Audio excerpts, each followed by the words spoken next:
La giornata di oggi è stata molto interessante perché con il Veneto Welfare Day oggi abbiamo messo a fuoco in modo preciso l'importanza di aderire alla previdenza complementare e sanità integrativa da parte di tutti i lavoratori. Oggi abbiamo evidenziato come siamo passati in alcuni anni ad aumentare dal 35 al 41% l'adesione e questo implica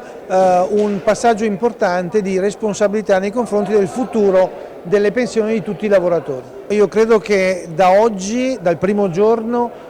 di questo Veneto Welfare Day, noi ci portiamo a casa la necessità di defiscalizzare il welfare aziendale bilaterale al pari del welfare aziendale. Questo è importante, in particolare la defiscalizzazione deve avvenire per le prestazioni sociali. Il secondo punto è la necessità di disporre di linee guida nazionali che mettano ordine al sistema complessivo e il terzo punto interessante secondo me è che abbiamo affermato come l'utilità dell'accreditamento sia proprio nel mettere in evidenza il buon funzionamento degli enti bilaterali e soprattutto la qualità dei servizi di welfare.